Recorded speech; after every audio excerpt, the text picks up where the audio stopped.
Good to have you here. This is Unintended Consequences, episode 40 for June 25th, 2026. Today's case study, a story of good intentions and surprising results. Synthetic fabrics promise cheap, durable clothes for everyone and release trillions of plastic fibers that now reach every human placenta and ocean trench. In a 1950s laundry room in Manchester, a housewife dropped a new polyester blouse into a top-loading washer and watched the suds swirl away down the drain. She had chosen the blouse because its fibers came from a polymer chain built in a chemical plant rather than from fields that needed plowing or sheep that needed shearing. Each time the agitator turned, the blouse flexed and the individual filaments rubbed against one another, releasing tiny strands whose length fell in the range of 5 to 20 micrometers. Those strands moved with the rinse water straight through the household drain and onward through pipes whose screens were sized for much larger debris. The blouse would outlast cotton shirts by years and cost far less to produce because the polymer did not depend on seasonal harvest or on the limited acreage that could be spared from food crops. Yet each agitation cycle sheared off thousands of microscopic polymer strands that passed straight through municipal filters and into rivers that fed the sea, simply because the treatment plants of that era were designed to remove organic solids and larger grit rather than filaments measured in millionths of a meter. The push for synthetic textiles began with clear material constraints that became impossible to ignore once wartime shortages persisted into the peace. Natural fibers demanded arable land, water, and labor that grew scarce after two world wars, and governments faced the arithmetic of feeding populations whose numbers had not shrunk while textile demand kept rising. At DuPont in 1935, Wallace Carothers and his team polymerized nylon to create a fiber stronger than silk and cheaper to manufacture at scale by linking small molecules into long repeating chains that could be spun without relying on any living organism. British chemists John Winfield and James Dixon followed in 1941 with polyethylene terephthalate, later branded terylene and Dacron, because they needed a material whose ester bonds would resist both moths and the repeated heating cycles of an iron. Their goal was straightforward and rested on a direct comparison of inputs. Replace rationed wool and cotton with a fabric that resisted moths, held dye, and required no ironing, thereby freeing land that would otherwise have been planted in cotton or pasture for sheep. Post-war governments and manufacturers saw the same arithmetic. If 1 kilogram of polymer could be turned into garments for several people, then the same arable hectares could stay in food production while clothing costs still fell. A single factory reactor could run day and night, turning petroleum derivatives into filament at a rate that fields could never match once labor and fertilizer supplies were counted. Commercial rollout began immediately after the war because the chemical plants already existed, and the fiber could be dyed and finished on existing mill equipment. Nylon stockings reached American stores in 1940, and by 1950, polyester blends appeared in shirts, dresses, and uniforms across Europe and North America once wartime production lines were redirected to civilian use. Production numbers climbed quickly. DuPont's nylon output alone exceeded 100 million pounds annually by the mid-1950s, a volume that translated into millions of individual garments entering wardrobes each year. Advertisements emphasized permanence and low cost, and a 1954 British textile journal noted that 1 pound of polyester could yield garments for several families where cotton required several pounds of raw fiber, because the polymer carried none of the weight of seeds, stems, or soil that cotton carried to the gin. Early adoption data from department stores showed polyester cotton blends capturing 15% of the U.S. apparel market by 1965, a share that grew because the blended fabric kept its shape after repeated laundering and needed no starch. Few warnings appeared in contemporary records because the fibers were chemically stable, which was precisely their selling point. The same bonds that kept a uniform crisp after 50 wash cycles also kept the material intact once it left the garment.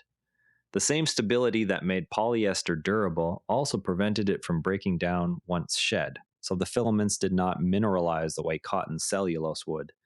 Mechanical action and household washers detached fibrils between 5 and 20 micrometers long, small enough to remain suspended in turbulent water, yet too large to be ignored once they reached the open ocean. Wastewater treatment plants captured only the larger fragments because their settling tanks and screens were calibrated for particles that would flocculate with organic sludge. The rest entered coastal waters and began to circulate with currents that carried them far from any laundry drain.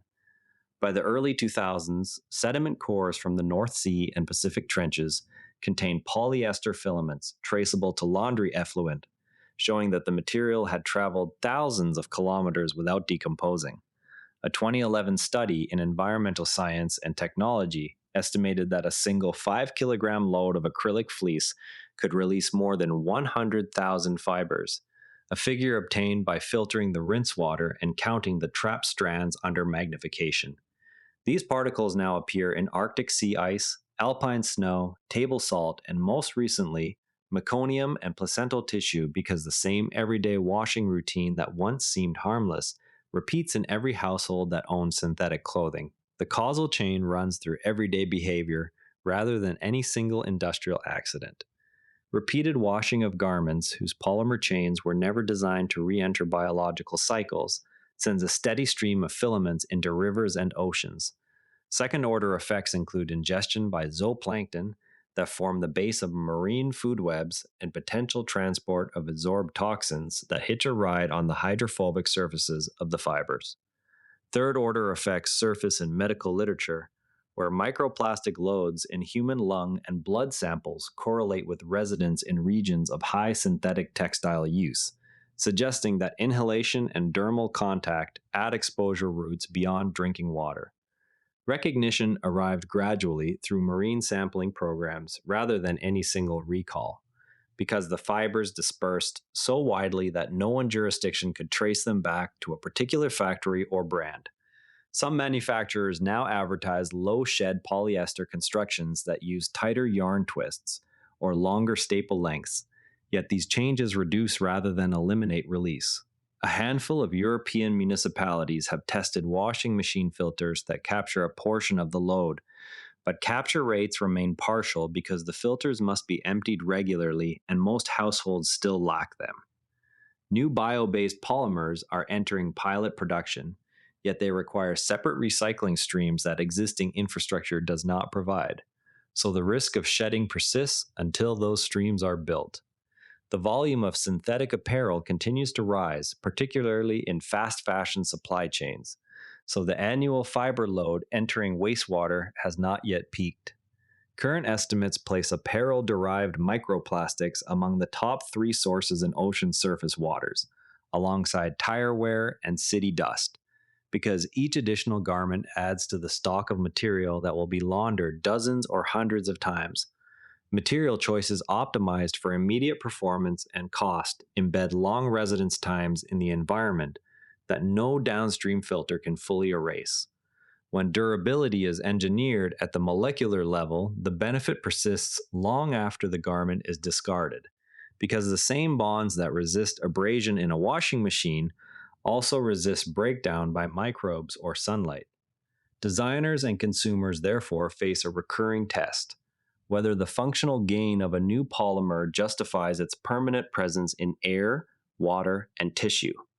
The question for any present-day substitute, whether plant-based leather or recycled ocean plastic, is what second life that material will lead once it too begins to shed.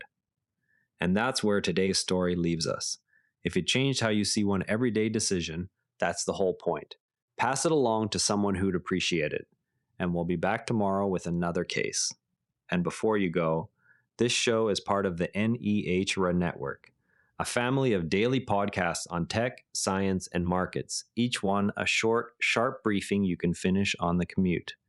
If today earned its place in your feed, here's your next listen. Tesla Shorts Time, your daily deep dive into everything Tesla. Find every show free at neh-ru-network.com. This episode used AI voice synthesis of my voice. Editorial selection and analysis are my own.